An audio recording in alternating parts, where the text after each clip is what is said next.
Alors bonjour Nico, bienvenue dans cette interview. Aujourd'hui, on va parler de toi, tes activités, des services que tu proposes.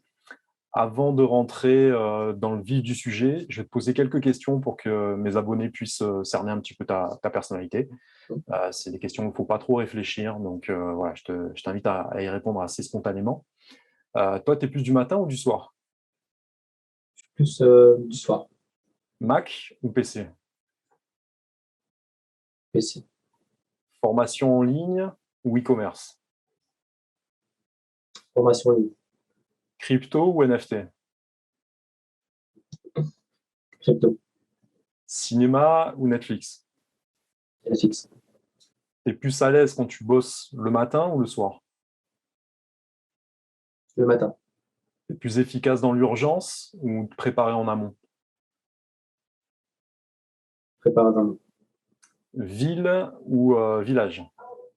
oui, T'es plus Paris ou New York? New York, Golf ou tennis? tennis. Écoute, c'est bon pour moi au niveau des petites questions. Donc, est-ce que tu peux te présenter à mes abonnés qui ne te connaissent pas encore? Oui, pas de souci. Moi, c'est Nicolas. J'habite à Amiens, proche de Paris. J'ai passé une grande partie de ma vie à faire des études. Alors, à l'heure d'aujourd'hui, j'ai un bac+2, un DUT initié, plus précisément, dans la construction de bâtiments. Récemment, j'ai arrêté mon bac+3 dans les énergies renouvelables en alternance. Pourquoi? Parce que j'ai vite compris que je ne voulais pas faire ça toute ma vie, c'est-à-dire faire des études, le parcours classique, c'est-à-dire faire des études, aller travailler pendant 40 ans de ma vie pour les intérêts de quelqu'un d'autre, en espérant bien sûr d'arriver en retraite en bonne santé et commencer justement à pouvoir utiliser son argent qu'on a économisé tous les ans, tout simplement. Moi, je suis trader, je suis investisseur, je suis networker et je me forme aussi dans le closing. Voilà un petit peu qui je suis. Mes ambitions, devenir millionnaire avant 25 ans, évidemment. Moi, j'aime manipuler, créer de la richesse. J'aime surtout, voilà. Pour moi, l'argent, c'est une passion. C'est pas non plus un, comment dire, c'est pas un plus, non plus avoir de l'argent pour avoir de l'argent. C'est vraiment, c'est une passion. Voilà, ça tourne autour d'une passion. C'est pouvoir parier à la hausse, parier à la baisse, tout simplement. Voilà. Ensuite, voilà, j'envisage aussi d'investir dans l'immobilier.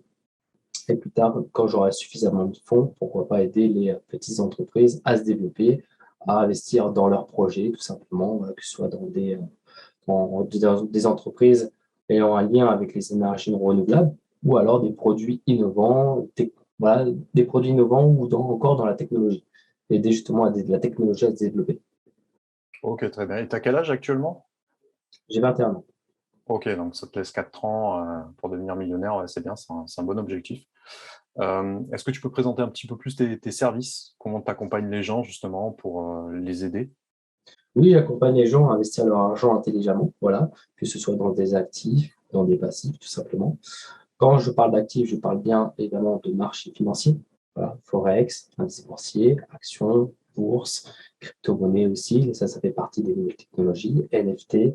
Voilà, mon but, c'est d'accompagner les gens aussi sur ce plan-là, l'aspect financier, pardon, l'aspect financier, mais aussi l'aspect humain, côté relationnel. C'est pour ça que je fais du marketing et j'aide les gens, en fait, je leur propose tout simplement un choix de vie que ceux qui connaissent déjà avec le salarié. Moi, je leur propose justement le côté indépendant, le côté liberté financière, le côté entrepreneurial. Très bien. Comment tu as découvert, toi, les marchés financiers? Comment tu as eu ce déclic par rapport à ça? Pourquoi avoir commencé par ça? Alors, à vrai dire, je ne me souviens pas vraiment comment c'est venu, les marchés financiers ont intégré ma vie, je m'en souviens vraiment pas.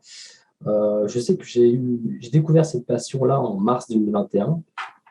En mars 2021, je pense que peut-être c'est lié à une vidéo YouTube, il me semble. Je pense que d'après mes souvenirs, c'est lié à YouTube.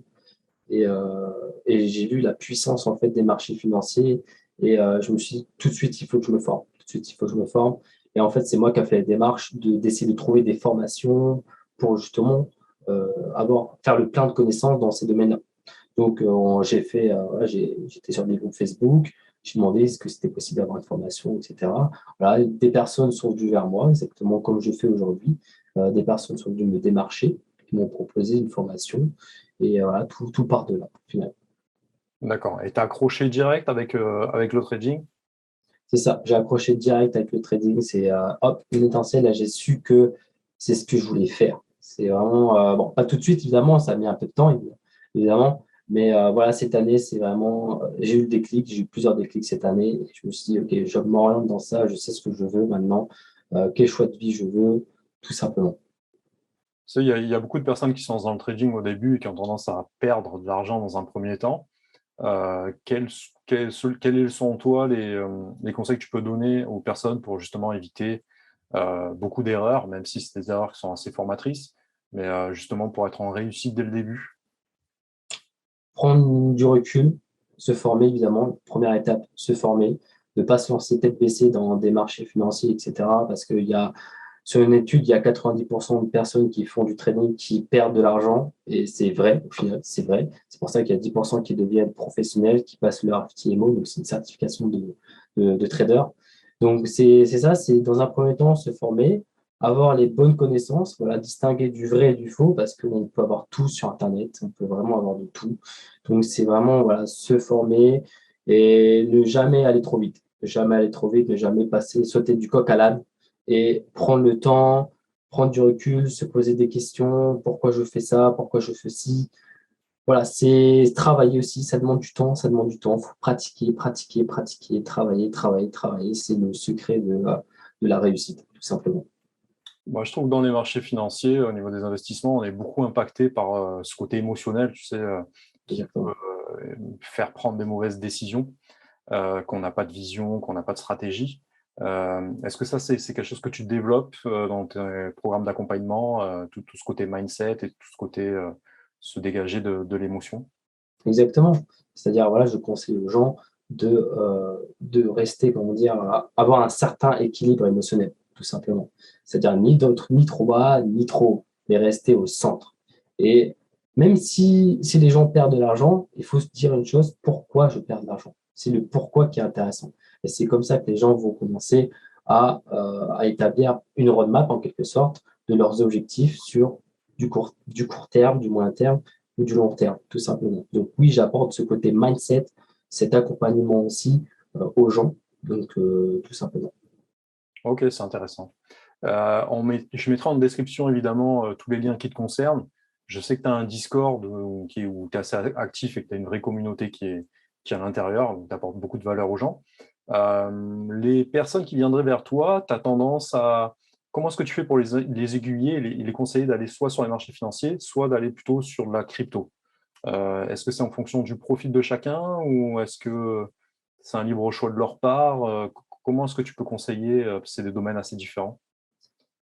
Ça dépend en fait si ils sont là pour gagner de l'argent, s'ils sont là pour faire de l'argent, pour faire de l'argent. Tu vois. Si c'est, ça dépend aussi des objectifs de la personne, ça dépend du projet qu'elle a derrière, ça dépend est-ce que c'est vraiment une motivation, est-ce que c'est une passe-temps, est-ce que c'est plus pour je veux gagner de l'argent rapidement, et etc. C'est, voilà, ça dépend de plein de choses. Tout le monde est différent, il y a des profils différents, et ça va. Tout ça, il y a plein de choses à prendre en compte. Ça dépend de ses besoins, ça dépend de sa situation actuelle aussi. Ça dépend si elle en veut aussi, si elle est déterminée, si elle est motivée. Et on peut pas. Et moi, j'ai tendance à dire que la passion, c'est la productivité. Si une personne fait quelque chose mais qu'elle n'aime pas, qu'elle n'est pas passionnée, arrête tout de suite. Voilà, moi, je le dis, arrête tout de suite. Voilà, tu vas pas progresser dans ce que tu vas faire, tout simplement. Donc, il faut vraiment que ce soit une personne qui a vraiment la rage d'apprendre, la rage de réussir, de faire le plein d'informations et qui est prêt à consacrer non pas 1 heure, mais 5 heures par jour. Ok, d'accord. Et pour le trading, toi, personnellement, au niveau de ta stratégie, tu es plutôt avoir une philosophie sur le long terme à essayer de constituer un patrimoine conséquent, ou est-ce que tu es plus sur le cash flow pour essayer de récupérer voilà, des petites sommes d'argent un petit peu tous les jours? Le trading, en général, c'est du long terme. C'est Ok. du long terme. Pourquoi? Parce que, en fait, quand tu vas trader, tu as un capital. Tu démarres avec un certain capital. Et voilà, voilà je vais dire pourquoi c'est du long terme, en fait, et pourquoi c'est avantageux de faire ça sur du long terme. En gros, quand tu démarres, tu as un certain capital et tu vas risquer 1% de ton capital. Voilà, c'est vraiment la base qu'on apprend aux gens, c'est de risquer 1% de son capital. Et une fois justement que tes stratégies marchent petit à petit, tu commences à faire des gains, bah, tu vas augmenter ce capital. Donc, c'est-à-dire, imagine que tu arrives à 500, du coup, avec tes gains que tu as fait avec ton 1% en étant à 300 de capital, et ben, tu vas risquer 1%, toujours 1% de ton capital, mais tu vas augmenter tes gains au fur et à mesure. Parce que là, ce sera 1% de 500 et non 1% de 300. Donc, imaginons si on a un capital à 10 000, voilà, forcément, on peut facilement se dégager un SMIC, un complément de revenu à côté. Donc, ouais, c'est plus sur du long terme. Ok, d'accord. Bon, tu sais, actuellement, on est dans une situation mondiale assez instable, hein, que ce soit pour la crypto ou pour les marchés financiers. Quelle est ta vision, toi, actuelle, par rapport à... Est-ce que tu penses qu'il y a quand même des gains à faire actuellement dans cette conjoncture? Concernant cette situation mondiale, l'inflation, la guerre, etc., Ouais, exactement. Le fait qu'il y ait pas mal d'actions qui se soient cassées la figure et qui aient été impactées par l'ambiance un peu générale liée à la guerre. Est-ce que tu penses que justement c'est un signe d'opportunité ou est-ce que c'est un signe de il faut surveiller ça et investir de manière mesurée? c'est un signe d'opportunité. En ce moment, par exemple, pour les crypto-monnaies et les actions, c'est les soldes. Ouais, Vraiment, j'aime bien dire ça parce que c'est les soldes. On aura, par exemple, pour le Bitcoin, si on prend le Bitcoin, on n'aura jamais un plus bas aussi bas. ouais, Clairement, on n'aura jamais un plus bas aussi bas. Donc, faut pas se précipiter. Il faut quand même prendre du recul. Attention, je ne suis pas non plus conseiller en investissement. Mais il faut se dire que oui, faut acheter au plus bas possible. Voilà, tout simplement. Il faut voir, en fait, qu'un marché monte ou qu'un marché baisse, il y a tout le temps des opportunités. Voilà. ok, très bien. Et au niveau de l'investissement sur les cryptos, toi, tu es sur quel exchange, quelle plateforme tu conseilles justement pour investir? Binance. Ouais, Clairement Binance. Parce qu'on a vu le cas avec Celsius où les personnes, c'est un exchange, une plateforme Celsius, où les personnes justement ne peuvent plus retirer leurs gains, faire des retraits. Donc voilà, moi je préfère rester sur Binance, vraiment top 1 mondial, c'est largement mieux. tu vas utiliser des effets de levier ou tu restes en classique sur Binance? Moi, alors, sur Binance, non, je n'utilise pas d'effet de levier parce que faut avoir quand même pas mal d'expérience dans ce domaine-là pour utiliser des effets de levier. C'est très risqué. Tu peux gagner gros comme tu peux perdre gros aussi. Donc voilà, ça va dans les deux sens. Donc non, je conseille pour les gens, ceux qui débutent, je ne conseille surtout pas de commencer avec des effets de levier. Il faut d'abord comprendre comment le marché fonctionne avant d'utiliser des effets de levier. Et au niveau de l'investissement en crypto, est-ce que toi, tu es plutôt focus sur, on va dire, le top 3 ou le top 10 des cryptos qui fonctionnent, ou est-ce que tu es plutôt une stratégie sur les petits tokens qui viennent d'être introduits et sur lesquels il y aurait plus de risques, mais plus de possibilités de gains? En fait, ça dépend du projet.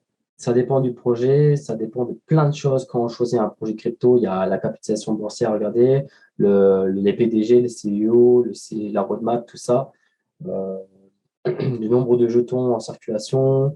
Voilà, il y a pas mal de choses à regarder pour un projet. C'est-à-dire, aujourd'hui, il y a plus de 10 000 projets crypto, donc c'est énorme. Ensuite, oui, pourquoi pas, ça dépend si le prix est relativement faible, pourquoi pas investir 10 euros, 20 euros, et puis ouais, là, il y a possibilité de faire un x3, x5 plus facilement que par exemple pour un Bitcoin.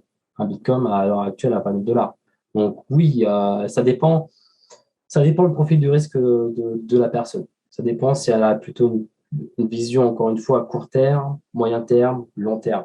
Et si elle est prête justement, par exemple, à réinvestir tous les mois sur le projet, avec l'effet intérêt cumulé.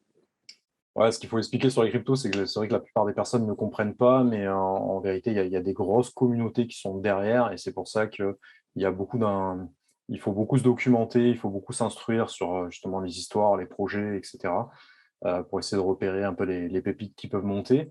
Est-ce que toi, tu peux me dire au hasard, comme ça, spontanément, trois crypto-monnaies que tu adores et qui sont pour toi essentiel sur lequel tu miserais un petit peu plus au-delà des fluctuations du trading?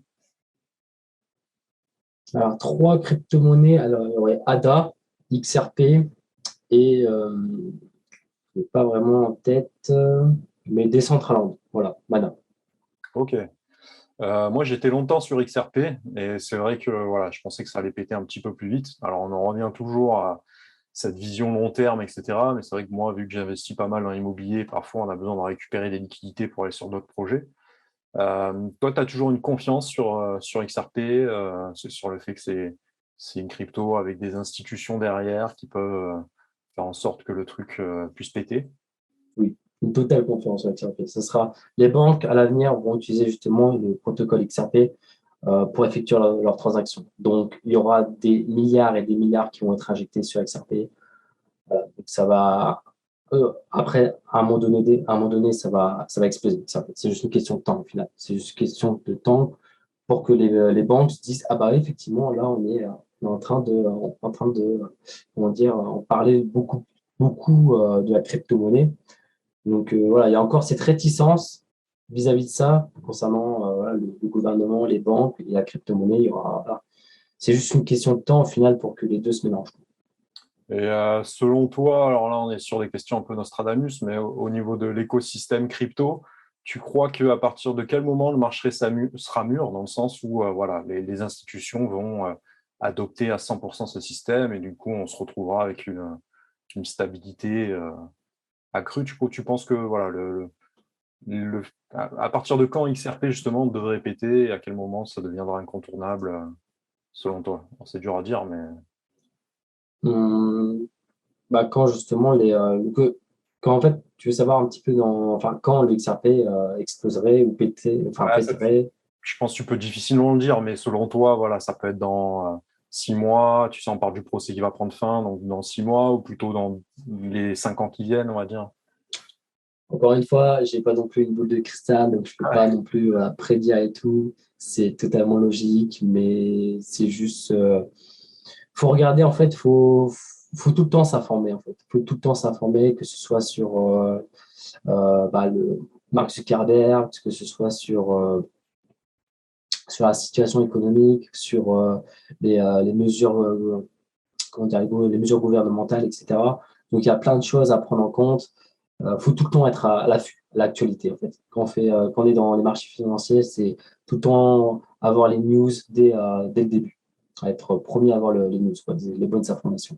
Ouais. Après, moi, je pense, d'ici peut-être 3, 4 ans, ouais, il y aura déjà un peu plus d'attractivité sur ce genre de marché, ouais, c'est sûr. Ok. Moi, je fais un peu de minage de crypto. Là, je me suis lancé dedans il y a peu de temps. Concernant l'Ethereum et l'Ethereum classique, est-ce que selon toi, l'Ethereum classique a un bon avenir? Parce que là, il faut rappeler qu'actuellement, on est sur des stratégies, on va passer au proof of stake au lieu de proof of work. Est-ce que selon toi, à ce moment-là, il y a des chances qu'il y a des personnes qui transitent sur l'Ethereum classique? Oui, ok, enfin, c'est difficile à dire aussi. Je veux dire, des personnes, oui.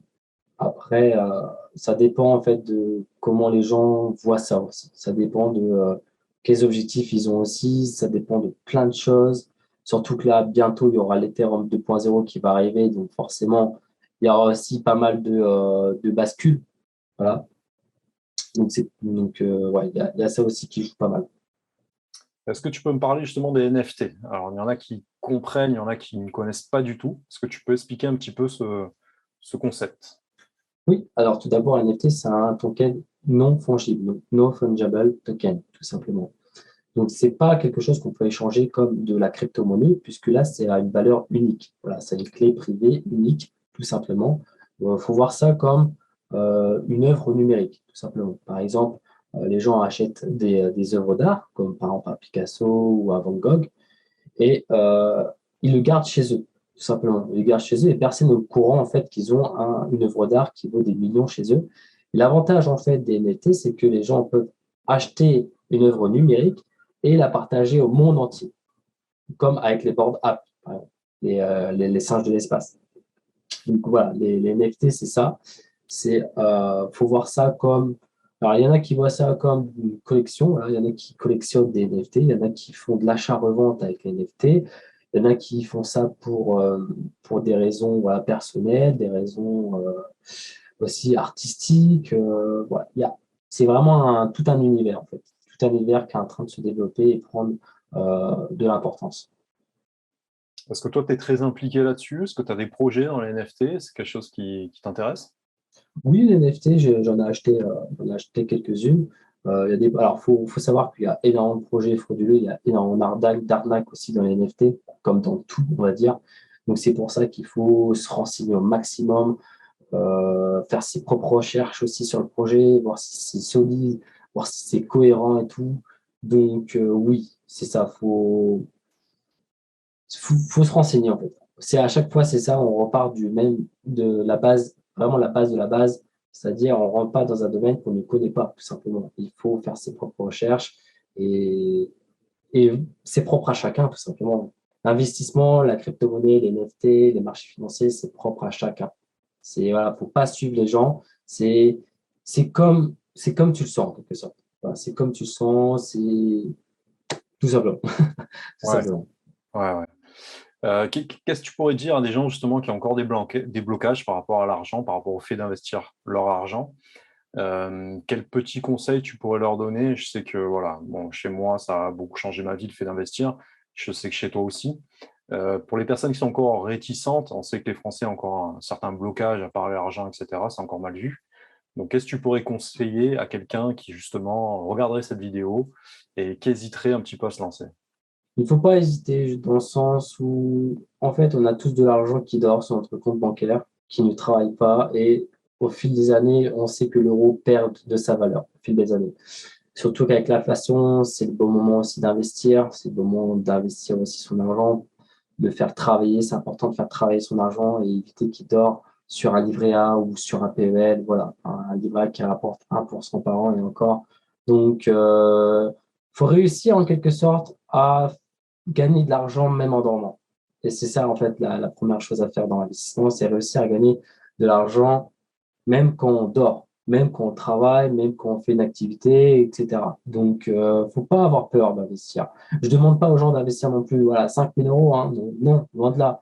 Mais investir un petit peu, se familiariser un petit peu avec l'argent, leur argent tout simplement, et voir comment les marchés fonctionnent tout simplement. Donc, c'est important d'investir aujourd'hui parce qu'on sait très bien que avec l'inflation là qu'on subit, on sait tous qu'on n'aura pas de retraite. On sait tous qu'à 65 ans, on n'aura pas de retraite. Parce Mm. que voilà, il y a énormément de choses qui se passent. On va subir pendant quelques années des famines. Donc, c'est important d'investir son argent, de le faire travailler. Et un jour, on n'est pas non plus à l'abri d'avoir une crise économique comme 2008. C'est pour ça que le Bitcoin a été créé pour contrer ce genre de crise aussi. Voilà, c'est une valeur refuge. Il faut investir son argent dans une valeur refuge parce que voilà, il y a trop de monde en fait. Il y a trop de monde qui utilise l'euro, tout simplement. Il y a trop de monde qui utilise l'euro, le dollar, etc. Donc, ouais, faut pas hésiter. Très bien.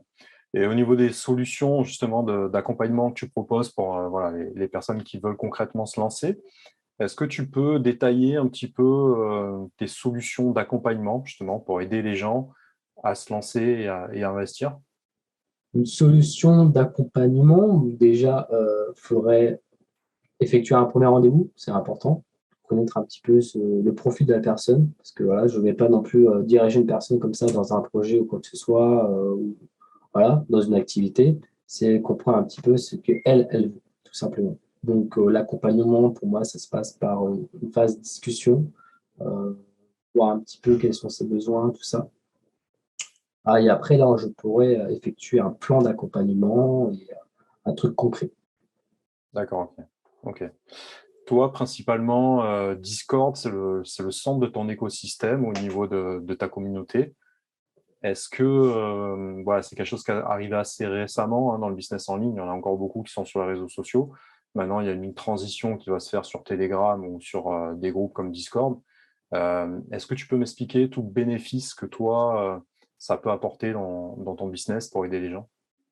Le bénéfice dans quelque chose par rapport à mon serveur Discord, c'est ça? Ouais, exactement. D'accord. Pourquoi ça simplifier le message que tu vas apporter en direct à ta communauté?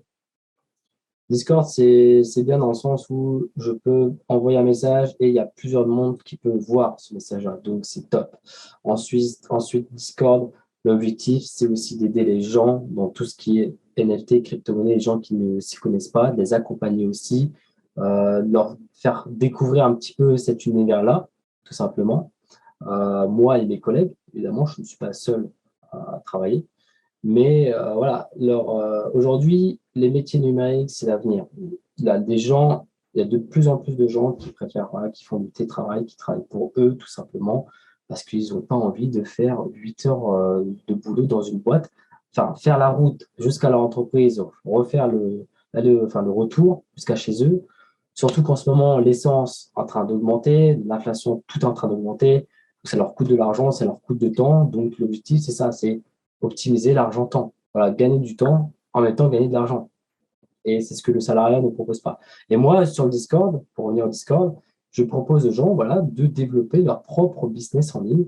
Et il y a des apporteurs d'affaires qui sont là pour présenter leur société, ce qu'ils font et tout. Il y a des entrepreneurs qualifiés qui sont là aussi. Donc voilà, c'est tout le monde est gagnant. C'est vraiment faire un petit peu, voilà, passer un petit peu, rentrer dans cette ère, dans cette nouvelle ère numérique, ère technologique, avec voilà, le Web 3.0.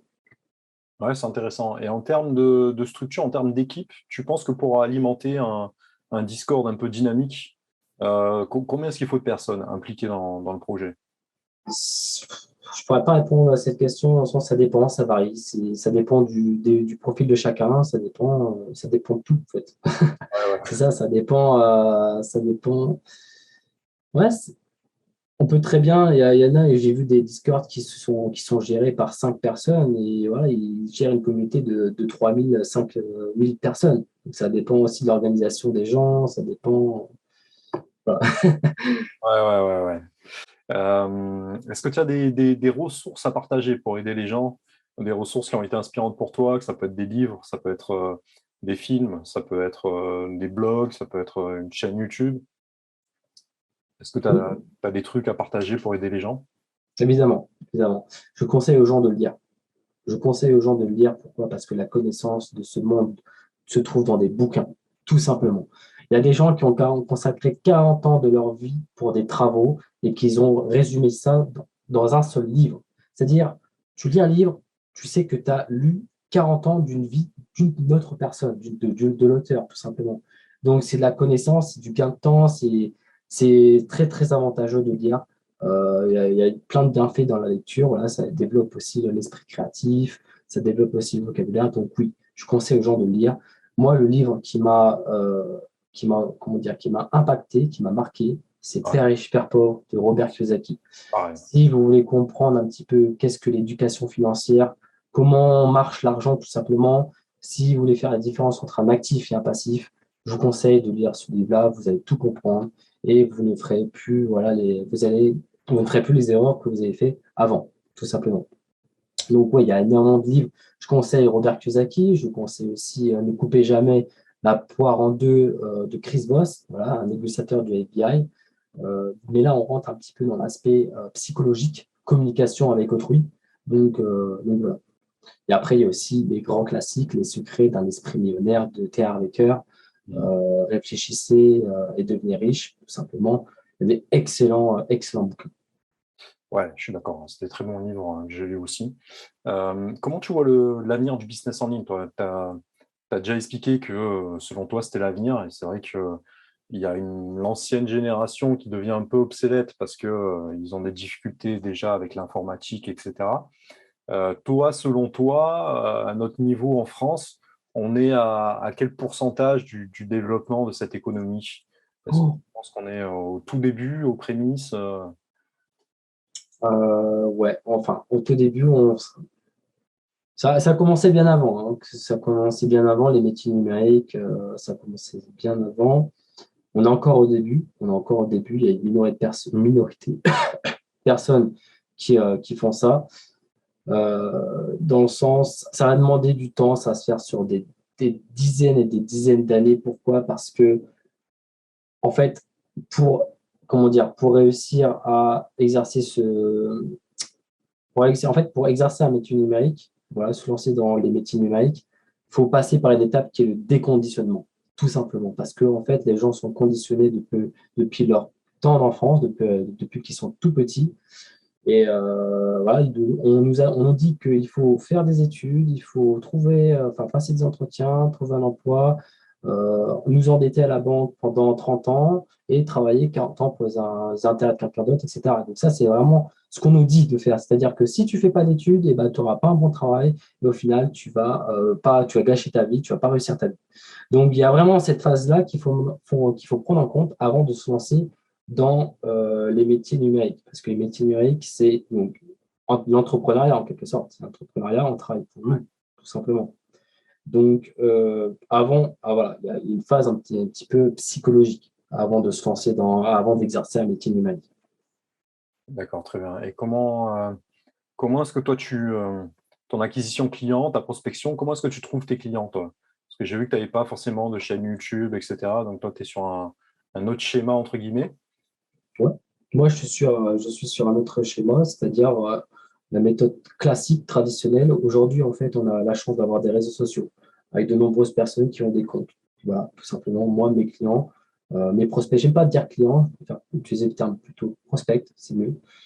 Euh, En fait, je les trouve sur les réseaux sociaux, tout simplement. Voilà, on peut Facebook, Instagram. En général, c'est les deux réseaux sociaux les plus utilisés pour faire de la prospection. Voilà. Après, il y a Snapchat, il y a Twitter, mais ce n'est pas, c'est plus pour de la pub, en fait. C'est les autres réseaux sociaux, comme Twitch, TikTok, etc. YouTube, c'est plus pour faire de la pub sur son business, en quelque sorte. Donc, oui, voilà, moi, je reste à la méthode classique et tout simplement. Ok, c'est intéressant. Est-ce que tu vois un sujet qu'on aurait oublié de développer dans cette interview qui te tient à cœur de parler? Parce que c'est vrai que toi, tu as beaucoup de...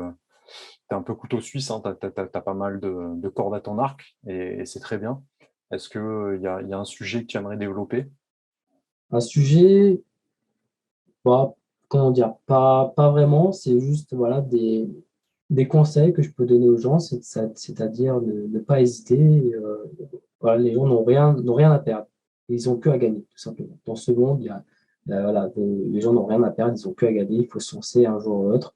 Il faut sortir de sa zone de confort. Si vous avez des rêves, faites en sorte de réaliser vos rêves. N'attendez pas à arriver à 60 ans, 70 ans pour réaliser vos rêves, tout simplement. Voilà. C'est plus des conseils. Moi, j'aime énormément apporter des conseils aux gens, tout simplement.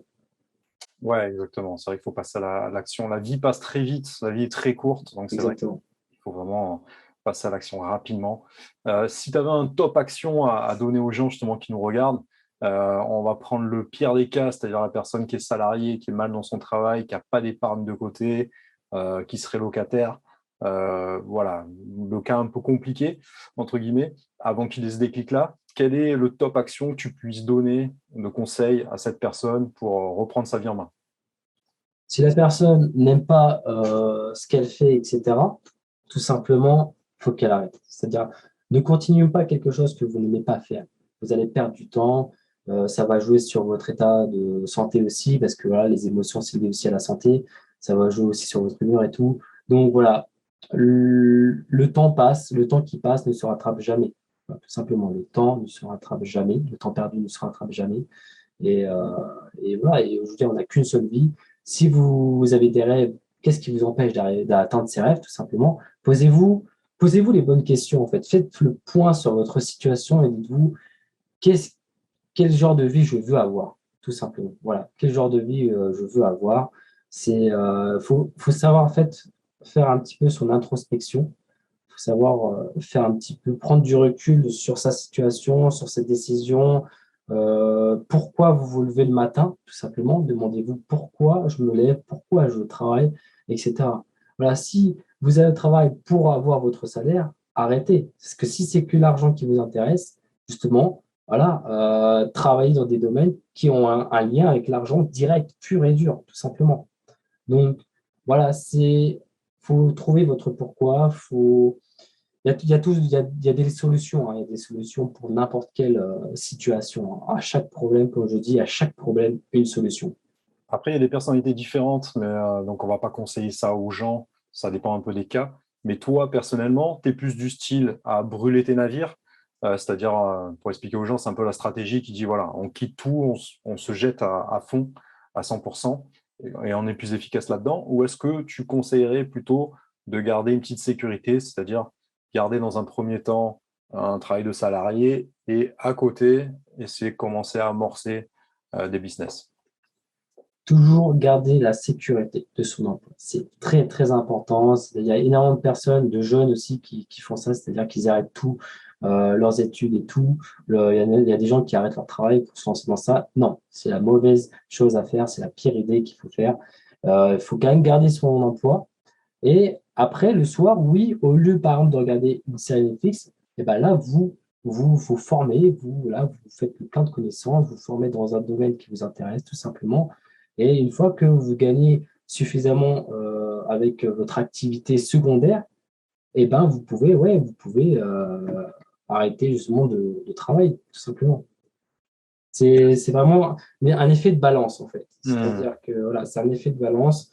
Ne quittez pas, justement, garder la sécurité de l'emploi, c'est voilà, garder cette sécurité-là. Pourquoi? Parce que vous avez un loyer à payer, vous avez des crédits, vous avez des factures à payer. Donc voilà, si vous arrêtez tout du jour au lendemain, bon, après, ça dépend de vos dépenses. Ça dépend en fait de ce qui rentre et de ce qui sort de votre compte en banque, tout simplement. Il y a des gens comme toi qui ont besoin de 500 euros pour vivre, tout simplement. Donc, ça dépend, enfin voilà, avec le chômage, ça le fait, tout simplement. Il y a toujours des solutions. Mais ouais, privilégier, avoir de la sécurité, c'est très, très important. Ouais, moi je conseille aussi toujours aux personnes, pour pas être trop stressé dans les cas de coup dur, de toujours prévoir une épargne de sécurité, parce qu'on ne sait jamais ce qui peut arriver dans la vie. Pour investir sur les marchés financiers, on sait qu'il faut encore plus avoir un pécule pour se lancer. Euh, Encore, c'est des conseils, encore une fois, assez général, mais tu conseillerais d'avoir combien de côté pour commencer à prétendre et se dire j'ai suffisamment pour commencer à investir sur du trading, par exemple? Combien tu conseillerais, toi, en épargne de sécurité? Alors, pour investir sur du trading, il faut. Alors, le trading, il faut d'abord commencer avec du démo avant de passer avec du réel, avec de l'argent réel. Il faut d'abord, moi, ce que je dis, moi, ce que je fais actuellement, c'est-à-dire, tant que je n'ai pas multiplié par 3 mon capital de démo, je n'investis aucun centime en réel. Il faut d'abord maîtriser sa stratégie, tout ça, comment dire, sa roadmap en quelque sorte en trading. Mais en soi, alors le trading, pour investir en trading, si vous voulez investir en trading, le capital minimum est de 200. Voilà, moi, je conseille aux gens d'investir avec un capital de 200. Voilà, avec 1%, ça va largement. Voilà, ça suffit largement. Ok, ouais, c'est un bon conseil. Ça permet aux gens d'abord de bien maîtriser, de prendre en expérience avant Exactement. vraiment d'attaquer les choses sérieuses. Ok, c'est intéressant. Et du coup, le seul sujet d'investissement dans lequel on n'a pas parlé, c'est, je pense, l'immobilier. Donc toi, c'est un secteur qui t'intéresse. Est-ce que tu as des projets justement d'investissement dans l'immobilier là, cette année ou dans les années qui viennent? Oui, j'aurais, comment dire, j'ai pas mal de projets dans l'immobilier. Je compte investir, voilà, acheter des biens. J'ai commencé par des colocations parce que c'est ce qui rapporte le mieux aujourd'hui dans l'immobilier. Et ensuite, alors, l'immobilier, l'inconvénient, c'est qu'il faut du temps. Si il faut du temps, c'est-à-dire n'investissez pas en quelque sorte. Enfin, ça dépend en fait, parce que bon, n'investissez pas non plus dans l'immobilier à 70 ans. Ce serait un petit peu idiot, même après, même si vos enfants peuvent reprendre la main par la suite. Mais voilà, l'immobilier, ça demande du temps, ça demande aussi un gros, gros patrimoine. Voilà, il faut quand même investir aussi un gros patrimoine. Euh, voilà, enfin, c'est encore une fois, l'immobilier, c'est un effet de balance, c'est-à-dire si vous avez beaucoup de cash à investir, bah forcément, vous allez réduire le temps. Et si vous n'avez pas beaucoup de cash, d'argent à investir, bah, vous allez augmenter le temps, tout simplement. Donc, oui, l'immobilier, moi, j'envisage d'investir un petit peu partout en Belgique, en Suisse, en Espagne, voilà, un peu partout, me diversifier un petit peu, voilà, un petit peu en Europe. Et toi, je sais que tu es à Amiens, tu es à peu près à 1 heure de Paris. Est-ce que c'est un secteur que tu étudies également, le secteur autour de chez toi, ou par curiosité, c'est un secteur que je ne maîtrise pas, moi, personnellement, mais tu penses qu'il y a des opportunités là-bas, ça s'y prête? En ce moment, le taux de l'immobilier est en train de grimper en flèche. Surtout que quand on est aux alentours de Paris, alors là, c'est même pas la peine. C'est même pas la peine. Vous allez avoir du 12 000 euros pour le mètre carré ou du 15 000. Enfin, ça peut facilement augmenter.